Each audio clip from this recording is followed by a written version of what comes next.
सर्वेभ्यो नमो नमः। समेषां समापर्पितानाम् आचार्याणां बन्धुबान्धवानां काव्यामृतम् इत्यस्मिन् आमुखपटले हार्दं स्वागतम् अभिनन्दनम् अभिवादनं च वर्तते।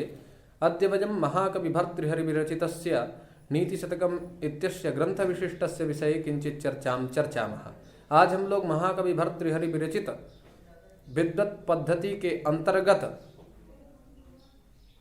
16वें श्लोक के बारे में चर्चा करेंगे। प्रस्तुत इस श्लोक में महाकवि भर्तृहरि जी ने विद्याधन को विलक्षण धन बताते हुए विद्वानों की श्रेष्ठता का वर्णन करते हुए कहा है कि ये राजाओं, तुम्हारे द्वारा विद्वान आदरणीय हैं, उनका अपमान मत करो।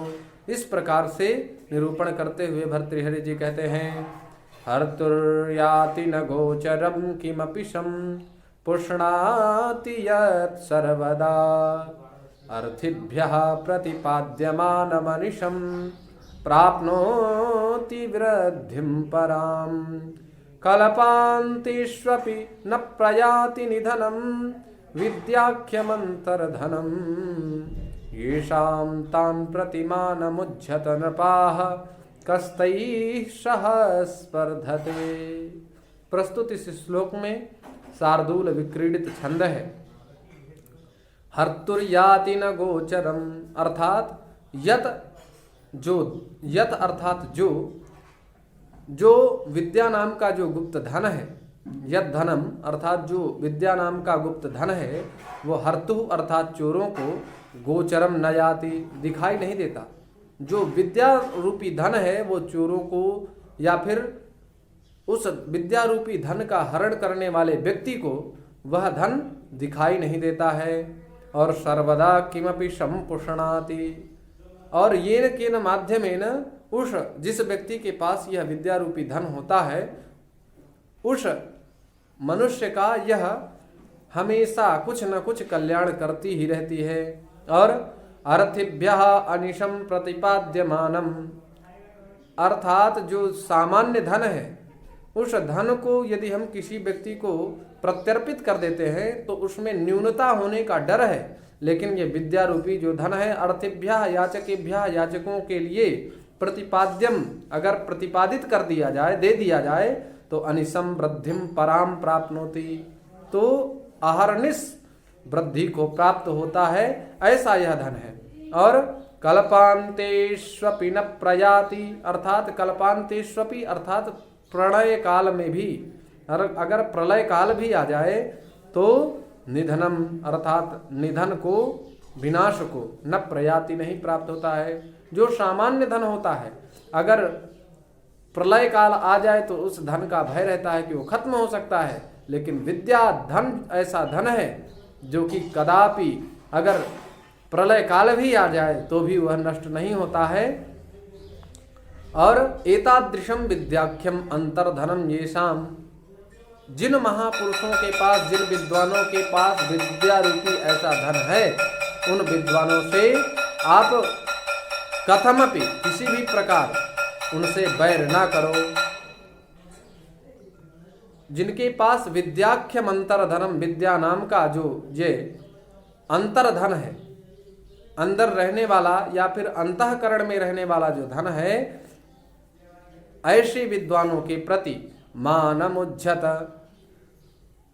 मानम अर्थात गर्व करना और उज्झत अर्थात छोड़ दो, तैहि सह उन विद्याधनी विद्वानों के साथ कई स्पर्धते अर्थात जो ऐसी विद्या से समन्वित हैं ऐसे विद्वानों के प्रति गर्व करना, अहंकार करना छोड़ दो, उनके साथ कौन स्पर्धा कर सकता है। आइए हम लोग ग्रंथनिष्ठ पदों के बारे में विश्लेषण करते हैं।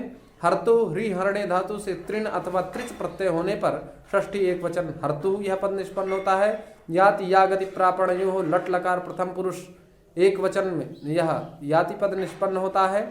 गोचरम गावः इंद्रियाणि चरन्त्यस्मिन्, इस विग्रह में चर धातु से अच प्रत्यय होगा तो चरः, और गावः इंद्रियाणि चरन्त्यस्मिन् इस विग्रह में गोचरः यह पद, गोचरम यह पद निष्पन्न होगा। पुष्णाति पुष तुष्टौ यह क्रादि की धातु है। और लट लकार प्रथम पुरुष एक वचन में पुष्णाति यह पद निष्पन्न होता है। सर्वदा सर्वस्मिन काले इस विग्रह में दाच प्रत्यय होता है, जिससे सर्वदा यह पद निष्पन्न होता है।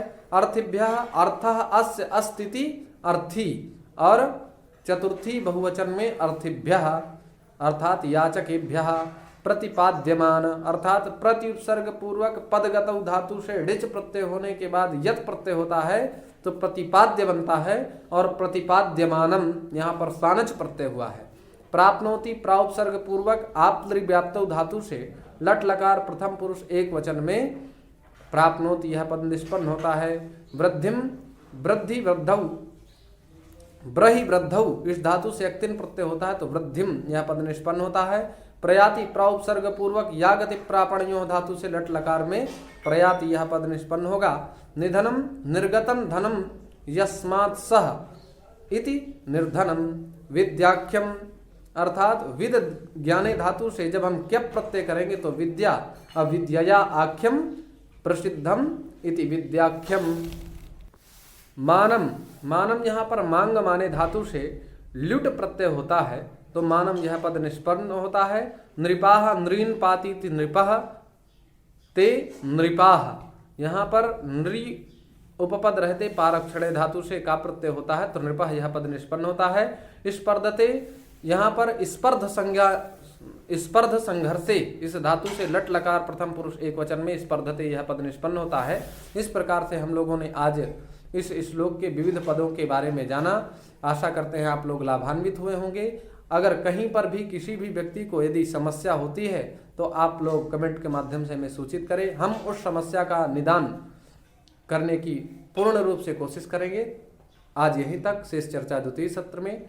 तब तक के लिए नमो नमः।